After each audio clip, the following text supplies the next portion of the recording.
Welcome back.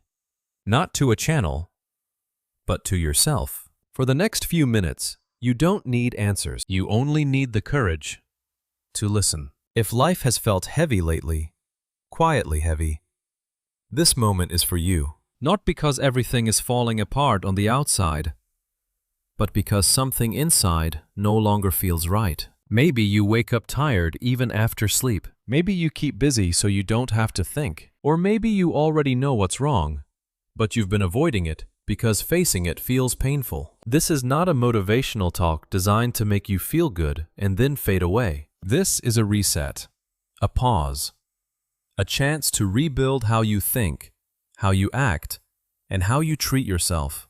Starting today, as you listen, your English will improve naturally through clear words and real emotions. But more importantly, your attention will return to where it belongs, your life. Before we begin, answer this honestly in the comments. Changing your life or staying exactly the same for another year? Your answer will tell you more than you think. Most people think their life feels broken because something outside is wrong. Their job, their money, their schedule, their motivation. So they keep moving, faster, busier, louder, hoping the feeling will disappear. But running doesn't fix confusion. It only delays the moment you have to face it. Real change doesn't begin when you feel inspired. It begins when you finally stop long enough to ask one honest question. What in my life is no longer working, and why am I still avoiding it? This question is uncomfortable, which is exactly why most people never ask it. They fix their mood instead of their direction. They change habits without questioning the life those habits are protecting. They say, "I'm tired," when what they really mean is, "I'm empty." There is often a moment, usually late at night, when everything becomes quiet. No phone, no noise, no one watching, and a thought appears that hasn't been invited. If nothing ever changes, would this be enough? That thought doesn't come to attack you. It comes to tell you the truth. Most people push it away. They distract themselves. They scroll.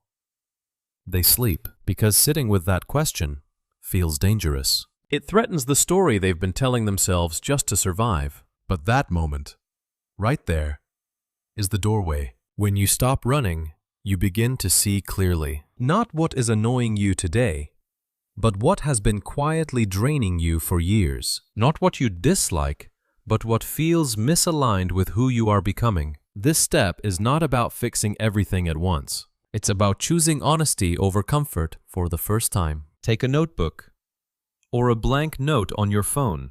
Write one sentence at the top of the page. What is not working in my life right now? Don't rush. Don't edit. Don't try to sound strong or positive. Let the real answers rise. Loneliness, lack of meaning, fear of failing again, living a life that looks acceptable but feels empty. Nothing you write is wrong. This is not a list of weaknesses. It's a map. You cannot rebuild a life you refuse to look at, and you cannot change a direction you haven't admitted is wrong. This moment, this pause, is not failure. It's responsibility. And once you allow yourself to see what's truly broken, something shifts. You stop blaming yourself for being stuck. You realize you were never lazy. You were just walking in a direction that no longer belonged to you. Now that you've stopped running, there's only one thing left to do next. You don't fix the surface. You go deeper. When you finally stop running, you begin to notice something uncomfortable. The noise is still there, but it no longer distracts you in the same way. Instead, it reveals what has been hiding underneath all along. Most people think they already understand their problem.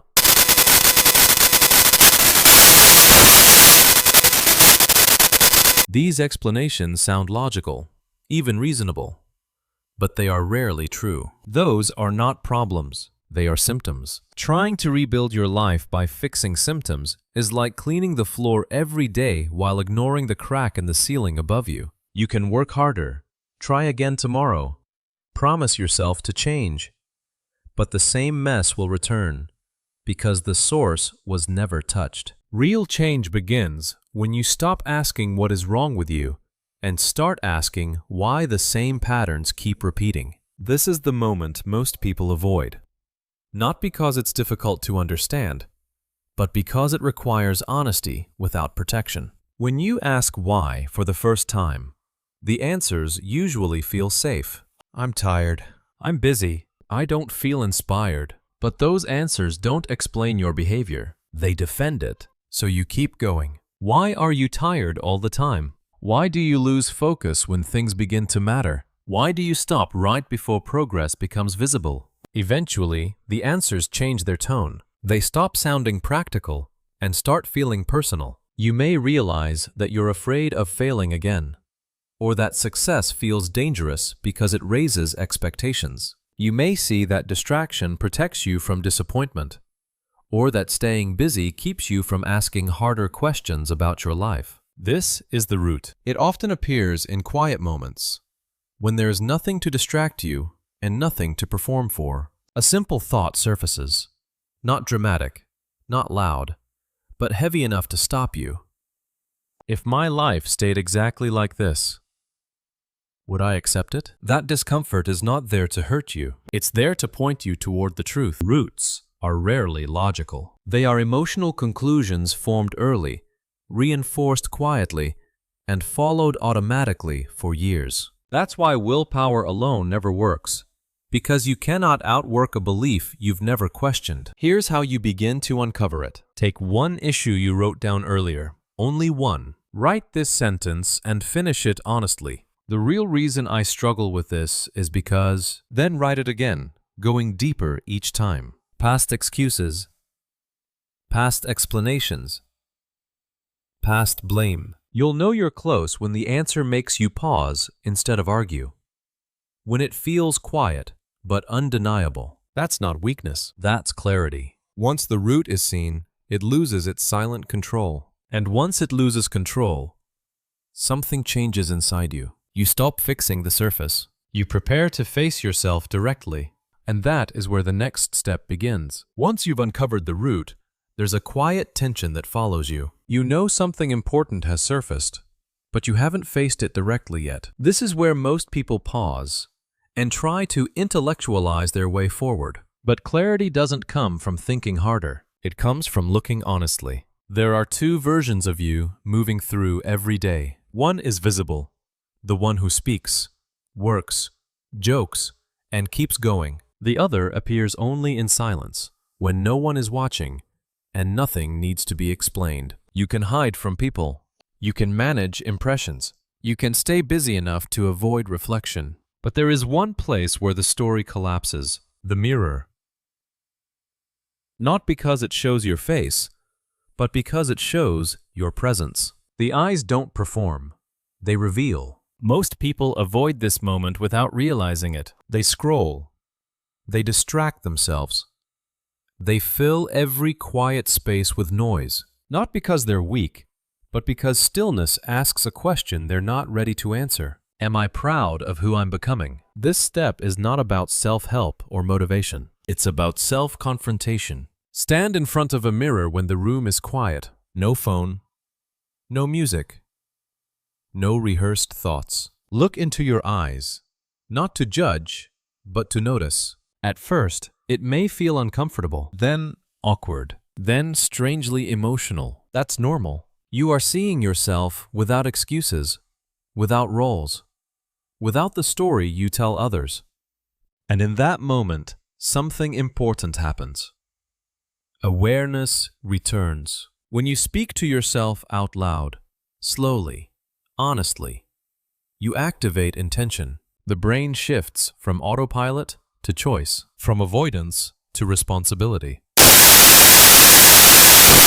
You're acknowledging where you've been and deciding where you're going. Say what is true, not dramatic, not perfect, just real. I've been avoiding myself. I've made choices I'm not proud of. I still have time to change. These words are not affirmations, they are agreements. This is the moment the mask comes off. And once it does, you stop looking outside for permission to move forward. You don't need approval. You don't need validation. You need alignment. If you skip this step, everything that follows becomes performance. Advice is collected. Habits are attempted. But nothing sticks because the person doing the work is still hiding. When you face yourself clearly, something shifts. You stop negotiating with fear. You stop waiting to feel ready. You're no longer trying to become someone else. You're choosing to stand with who you are, fully aware, fully present. And from that place, action stops feeling forced. It feels honest, and that honesty is what makes the next step possible. After you've faced yourself honestly, there's a temptation to do too much too fast. You want to fix the whole day,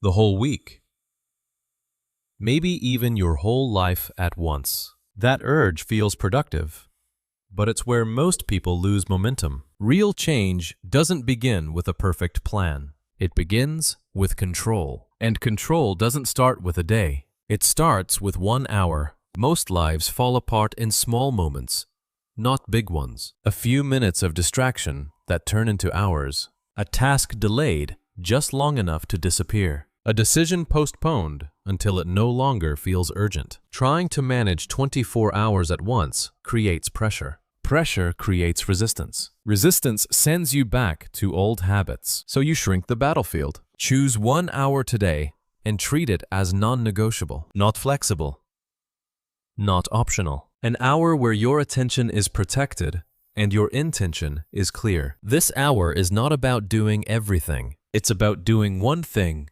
fully. When you focus on a single task without switching, without checking, without escaping, something important happens inside your mind. You begin to feel authority again, not because someone praised you, but because you stayed. It's a decision repeated long enough to become trust. Most people underestimate how powerful completion is. Half-finished tasks create anxiety because they remind you of who you didn't show up as. Finished tasks, even small ones, create confidence because they prove you can follow through. So choose wisely. One task that matters. One task you can complete. Then remove the exits. Put the phone in another room. Close extra tabs. Silence the noise that usually steals your attention without asking. Set a timer. At some point, your mind will look for a way out. It will suggest checking something, switching tasks, or stopping early. That moment is the real work. Stay. When the hour ends, don't rush to replace it with stimulation. Pause. Notice what it feels like to finish. This isn't about productivity. It's about rebuilding your relationship with yourself. Every time you win an hour, you weaken the belief that you're out of control. Every focused hour teaches your nervous system a new pattern. I can decide. I can stay.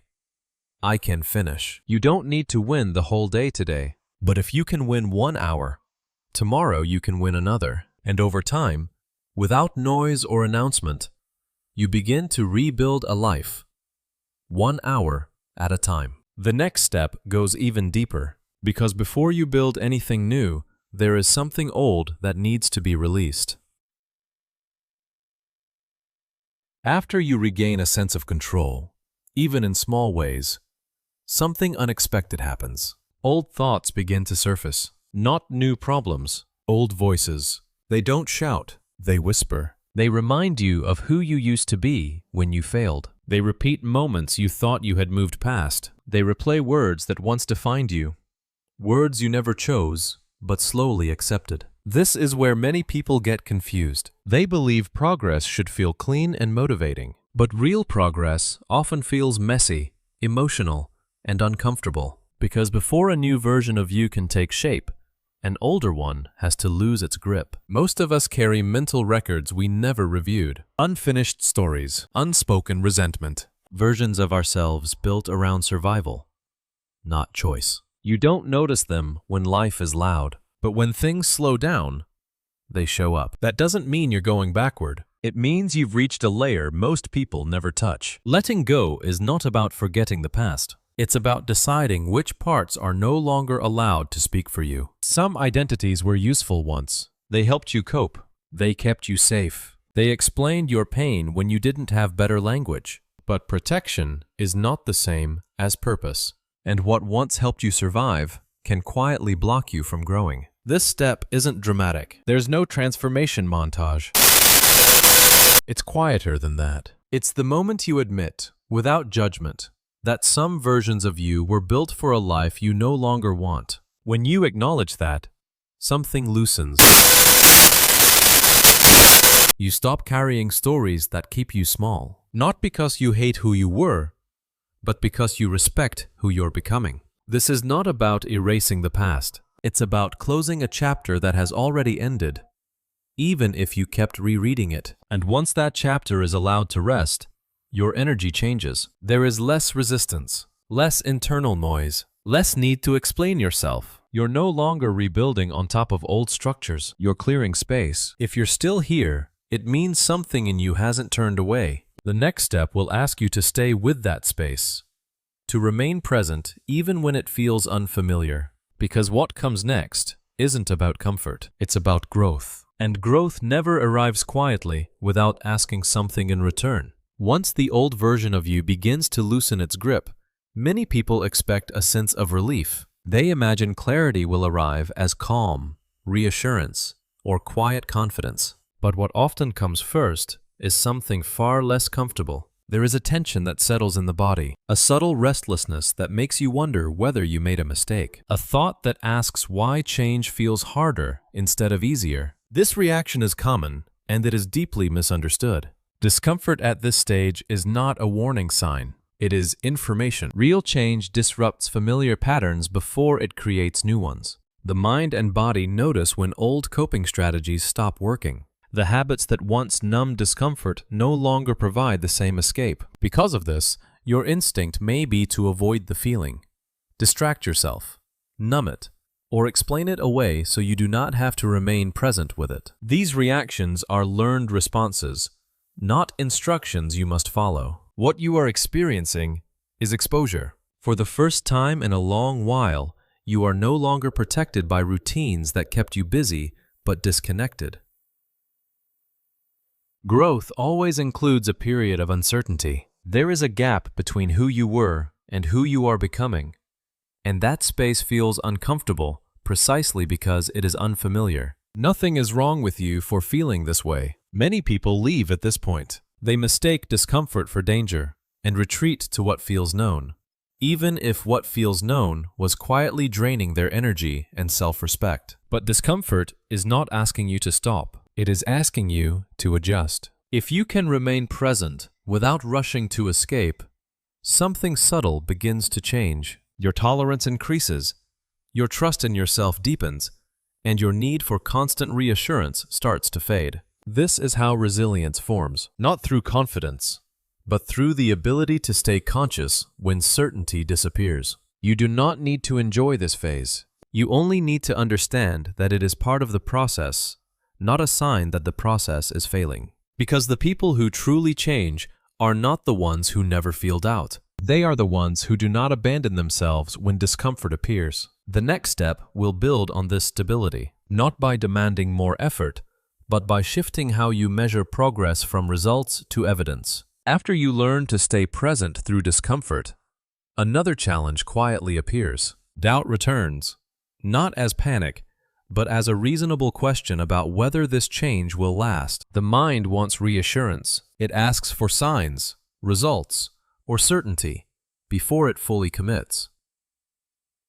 And when those signs do not arrive quickly, old identities try to step back in. This is where most people look for motivation. They search for inspiration, encouragement, or a feeling strong enough to carry them forward. But motivation is unreliable, and feelings change faster than habits do. What actually reshapes identity is proof. Proof is not dramatic. It is not public. It rarely feels exciting in the moment. Proof is the quiet evidence your brain cannot argue with. It is the small action completed when no one was watching. It is the decision you follow through on even when the mood was missing. Identity does not change because you want it to. It changes because your mind starts collecting data that contradicts the old story. When you do one thing differently and finish it, something registers. When you repeat that behavior, a new pattern forms. Over time, the question shifts from, "Can I change?"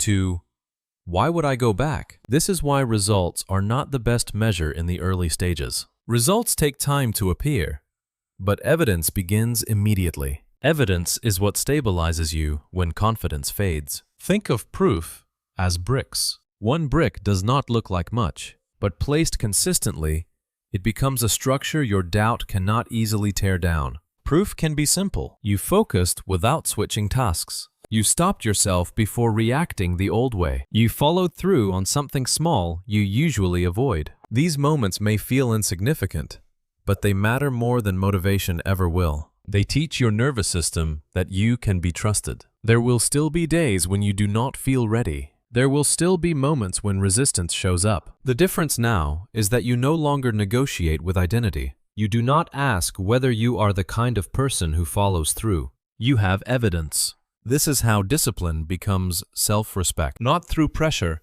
but through consistency that quietly proves who you are becoming. You are no longer waiting to feel like a different person. You are collecting proof that you already are. The next step will ask you to protect what you are building, not by doing more, but by reclaiming the one resource that decides everything else: your attention. Once proof begins to form, the question is no longer whether change is possible. The question becomes whether it can survive the environment you return to every day. Most people underestimate how much their attention shapes their identity. They focus on habits and goals while ignoring the constant pull on their awareness. Yet attention is the gate through which every thought, emotion, and decision enters. When attention is fragmented, progress becomes fragile, not because you lack discipline, but because your mind is being pulled in too many directions at once. Notifications, noise, endless input, and borrowed urgency quietly train you to react instead of choose. Over time, this creates a subtle loss of agency. You feel busy, but not present, informed, but not clear, occupied, but not fulfilled. Reclaiming attention is not about rejecting technology or escaping the world. It is about deciding what deserves access to your inner space. Without that decision, everything else competes for control. Silence plays an important role here. Not dramatic silence, but ordinary moments without stimulation. Moments where the mind is allowed to settle instead of perform. In those spaces, patterns become visible. You notice what you reach for when you feel uneasy. You notice which thoughts return when nothing distracts you. You notice how much of your energy has been spent responding instead of creating. This awareness is not comfortable at first, but it is stabilizing. When attention is protected, clarity begins to return. Decisions feel simpler because there is less noise around them. Actions feel more intentional because they are not constantly interrupted. This is not about doing less forever. It is about choosing periods where attention is not for sale, where you are not available to be pulled away from what matters. As attention consolidates, momentum becomes easier to maintain. The proof you have built feels more solid. Your sense of direction becomes less dependent on mood or reassurance. At this point, action stops feeling dramatic. It becomes straightforward. You see what needs to be done, and you do it before hesitation has time to grow. Not impulsively, but decisively, without waiting for the perfect moment or the perfect feeling. This is where overthinking loses its grip. Movement replaces rumination. Presence replaces delay. You are no longer negotiating with fear. You are no longer waiting for clarity to arrive. Clarity is created through action that follows focused attention.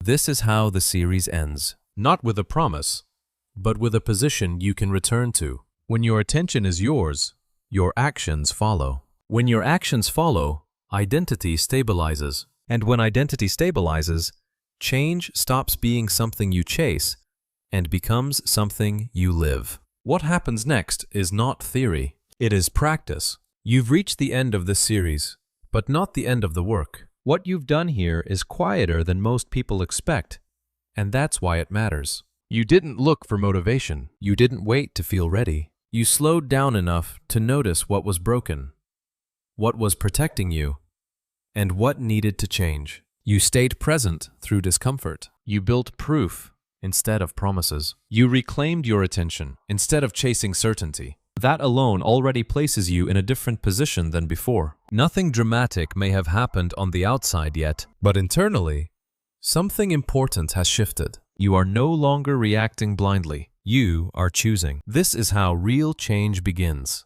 Not with pressure, not with urgency, and not with perfection, but with awareness that turns into action, repeated quietly. If this series resonated with you, don't rush to consume something else. Let it settle. Return to one small action today that reflects who you are becoming. And remember, transformation doesn't ask you to become someone new overnight. It asks you to stop abandoning yourself when things feel uncomfortable. That's where your next chapter actually starts.